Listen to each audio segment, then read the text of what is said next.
President Bola Tinubu has directed a manhunt for killers of traveling hunters intercepted by local vigilantes in the Uromi community of Esa North, local government of Edo State. The president directed police and other security agencies to conduct a swift and thorough investigation and punish the suspected culprits. He assured the families of the victims that criminals will not be allowed to shed the blood of innocent Nigerians in vain. See, I'm not going to talk too much in this video. Let me just give you a bit of what is happening. I'm sure you may have seen the video of the Fulani herdsman that was unalived. In fact, that was burnt in Edo State, in Uromi, Edo State. Yes, those Fulani herdsmen were seen with guns. So the youth, some of the youth and some people came and caught them and burnt them. Oh yes. Now, the president has given order that those that burnt them should be arrested. Oh yes, that is what you hear in this news. Fulani herdsmen with gun that was burnt. The president said they should go and arrest those people that burnt them. But a couple of months ago, we saw here, I showed you in this channel, where our mothers were crying in Enugu State because of the atrocities that Fulani herdsmen has done. Because of the atrocities that Fulani herdsmen has done. Nobody said they should go and arrest anybody. Nobody said they should go and find anybody. Just a couple of months ago, about 1 or 2 months ago, we saw what happened in Ebonyi State, where Fulani herdsmen burnt down a whole community and unalived many people. We saw it.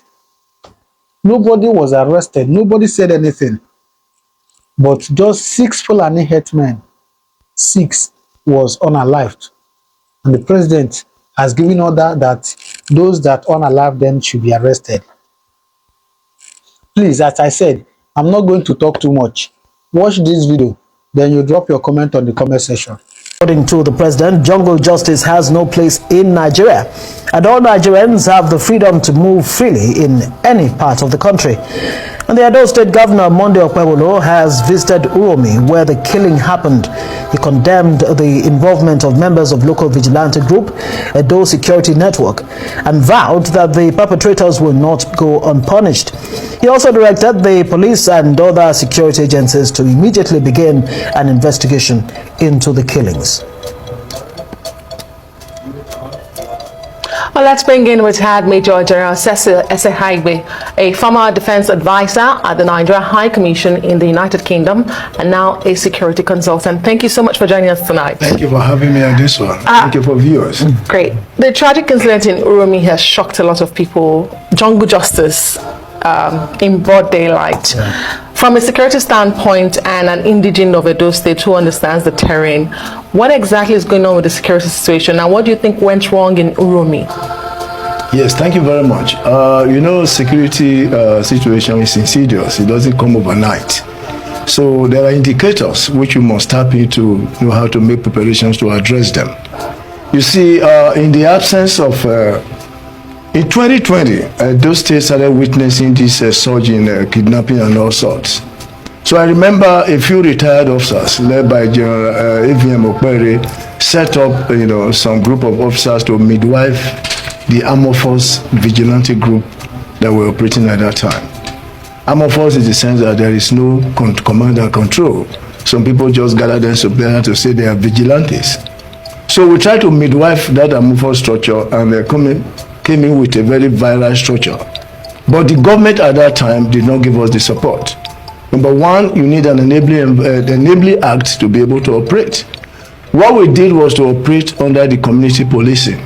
And at least we have an access to do what we are doing. And what is the main function of vigilante groups? To gather information, which we process for intelligence to work. But the riding factor is that they must work under the command of the Nigerian police force. So these gaps cannot allow to fester. Now, for a very long time, you remember in 2022, this same Uromi, there was armed robbery that robbed about 5-6 banks. Then in 2023, Igweben, AKM railway station, there was abductors, kidnappers that went away without, you know, visible response. So this has been going, but we're happy that we have a new governor who has tried to fill the gap. Because what we have had is people do what they call need assessment in security situation, but there's no readiness assessment. This governor has come in to fill that gap. So immediately he came in, he set up a security corps. What that means is that there is now an enabling act for vigilante to work. So it's work in progress. They are streamlining the structure. They are doing disarmament, demobilization and reintegration of those elements to form a viral force for them to operate. And let's not talk about practical governance. This thing happened yesterday. This governor was in Abuja. He left 4 a.m. this morning to go to Uromi. This is response to stimuli. If every elected leader, can behave like this, because the primary purpose of government is the welfare and security of the citizens. Right. Okay, I mean, it's interesting. You've laid a very interesting background to all of this. And I'm wondering, the ban, there was a ban on vigilantes in Edo State by the Inspector General of Police, Kayode Egbetokun. Is that counterproductive, or you are saying that vigilantes themselves could be constituting a threat as far as security is concerned in Edo State? I know the governor did call for a stakeholders meeting. He had a meeting with security, officers not too long ago to chart a way forward. What exactly should the governor be doing now? Because you're praising him that he's, proactive, he's showing commitment. What are the things that need to be in place the now? IG has to come in at that time, because some of those vigilantes that we're talking about were trained for election purposes. So because of the dangers, they portend, if you allow them that freedom of movement, because there will be chaos. So he banned, the operation of vigilantes. But the new sheriff is in town. The new governor has come in and he established a dose security corps. Now they have a platform to put these guys together, train them, and properly restructure them for effective performance. So the gap has been filled, but it's work in progress, like I said. It will take a while, to bring these guys together and to train them, to fit the role they are supposed to play. The good thing is the structure is in place, and the governor, to tell you that he was just, not playing with words, and it's not a tongue-in-cheek approach, bought about 100 Hilux vehicles. You had one that DPO said they have just received 4 Hilux vehicles. All the commands in Edo State are now being fully equipped. Brand new Hilux vehicles. But it will take a lot more than 100 Hilux vehicles or 1,000 to address the security situation in Edo State. But the security situation comes in pockets. Right. It's not that the whole state has been enveloped.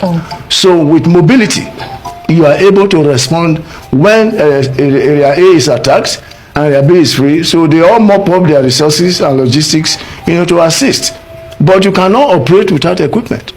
So that is the difference. Okay, let's go back, retired Major General, to my question about the particular incident in Uromi about jungle justice. Yes. These were said to be travelers, and their vehicle was stopped and searched, and they found Dane guns, according to reports, and so they were burnt alive.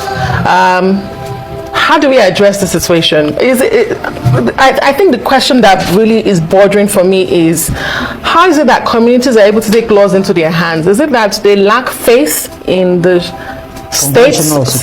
conventional security? What exactly is happening? What has led to this? Now, what happened was that there has been these, incidences of, kidnapping and here and there. So there is this belief that a particular set of people with their code of behavior and all that, for instance, most of these causative factors are now becoming headers and crises disease that used to happen in Benue. So when people bring cows to come and breed in Edo Central, especially that Uromi area, I think what they need to do is to ranch them, because these cows are just let loose, damaging the farmers' crops. So there is this tension that is already boiling, that these cows are damaging our food crops. So the taking laws into hand is one area the governor is looking at now, because no matter what happens, you do not have any right to take another person's life unjustly. So how do you check this effectively to ensure that you don't have another Borno, on our hands? I mean, the herders farmer clashes all the way from the north, it seems to be moving down south. What needs to be done to check it very quickly? We talk about ranching. Now, first and foremost, the leaders of this community that allow these people to come and rear cows for them must sensitize the people to know that they have come to do legitimate business and not, this underground movement. And you must know your environment. If people flocking to say they want to work with you, do you know their identity? Have you processed them to know whether they are genuine or not, or whether they are hiding under the canopy of, cattle rearing to cause mayhem? So the leaders of the community themselves should be alive to their responsibilities. If you allow people to come and rear cows and say they pay you homage or whatever, you must let them know that there are laws that are governing, that environment. And the police too has to be very proactive when these issues happen. Those people that did that, let me also correct one impression here. It was not a one-sided thing that happened in Uromi. Right. When these people were stopped, they said they were going to go in to search the vehicle because they had local information that they were actually carrying arms. So in the process of struggling to go inside, one of them stabbed one of the vigilante guys. So in the process of that, hell was let loose. But that is not justifying the action because it's condemnable, and taking another person's life unjustly is not part of our, culture in that area where we come from. President Tinubu has asked for a manhunt. The governor is also promising that justice will be served. But really, we've seen so many jungle justice in this country. Do perpetrators ever go? Do they really face justice in this country? The victims, do they ever get justice is my question here. Yes, the difference is, the leadership responsibility. When a leader is conscious of what has happened and he really wants to address the issue, his faith, maintaining the social charter to know that the welfare and the security of the citizens as his own will make the difference. And that's what this young man has done in Edo. Time will tell. Yeah, thank you very much for joining us on Newsnight. Major General Cecil Haibe is retired and, of course, a security consultant. Thank you very much for joining us. Thank you for having me. You have seen it. Hey! Anyway, drop your comment. Thank you very much. I'll see you in my next video. God bless you.